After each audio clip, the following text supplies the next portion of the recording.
অনেক কথা বলবার আছে আমার, তবে সবার আগে নিরঞ্জনের কথা বলতে হবে আমাকে।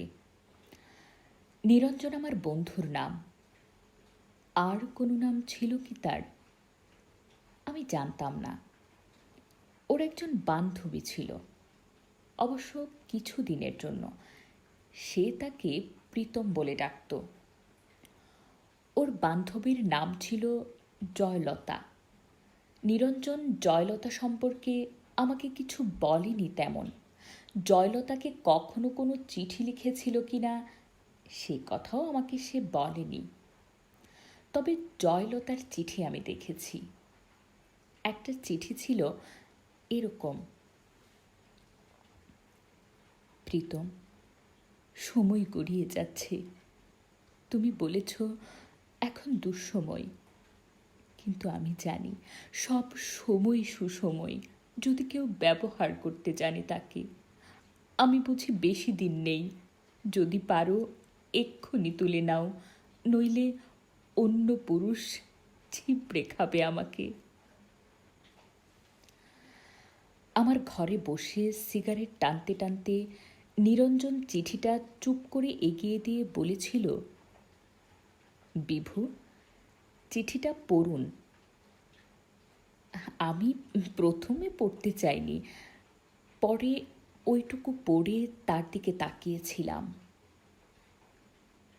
না, ওই সিগারেটের ধোঁয়ায় আমি কোনো নারী প্রেমতাড়িত মানুষের ছায়া দেখিনি।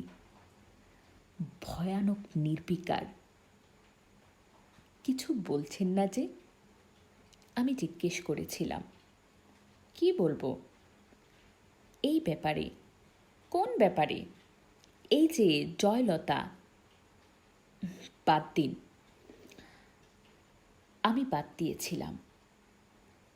নিরঞ্জন আমার ঘরে বসে অনেকক্ষণ সিগারেট টেনে টেনে ঘরটাকে অন্ধকার করে চলে গিয়েছিল সেদিন। জয়লতার সঙ্গে অন্য পুরুষের বিয়ে হয়েছিল। আমি জয়লতা এবং অন্য পুরুষটিকে দেখেছি বহুবার বিশ্ববিদ্যালয়েই। জয়লতা আরও দেমাগী, আরও সুন্দরী হয়ে উঠেছিল। অন্য পুরুষ ঠিবড়ে খেলে মেয়েরা বুঝে আরও সুন্দরী হতে থাকে। এ কথার সূত্রে সেদিন নিরঞ্জন আমাকে বলেছিল, মানুষকে এত ক্ষুদ্রার্থে নেবেন না।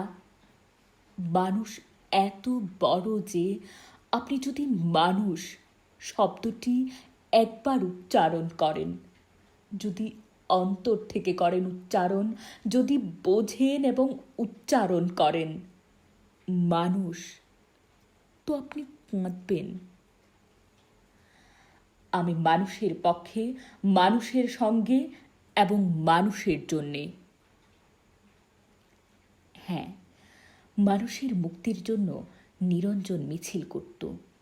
আমি শুনেছি নিরঞ্জন বলছে, তুমি দুষ্কৃতী মারো, বাঙালি মারো, হিন্দু মুসলমান মারো, গেরিলা তামিল মারো, এভাবে যেখানে যাকেই মারো না কেন, ইতিহাস লিখবে যে এত মানুষ মরেছে।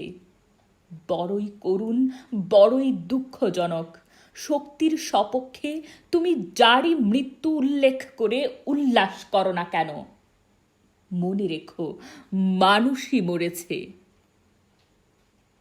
এই ভয়ঙ্কর সত্য কথা নিরঞ্জন বলেছিল।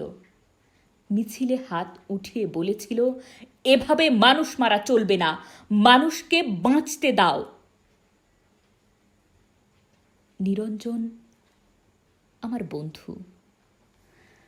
নিরঞ্জন বাঁচেনি।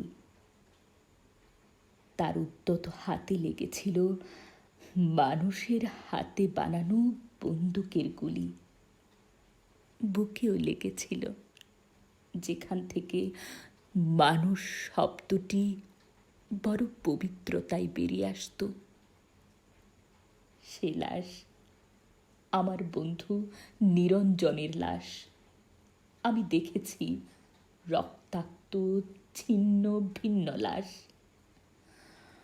মানুষ কাঁধে করে তাকে বয়ে এনেছিল মানুষের কাছে। জয়লতা সে লাশ দেখেছিল কিনা সে প্রশ্ন উঠছে না।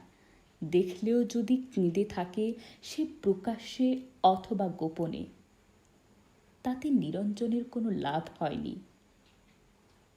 মানুষ কেঁদেছিল, আমি জানি, তাতে নিরঞ্জনের লাভ ছিল।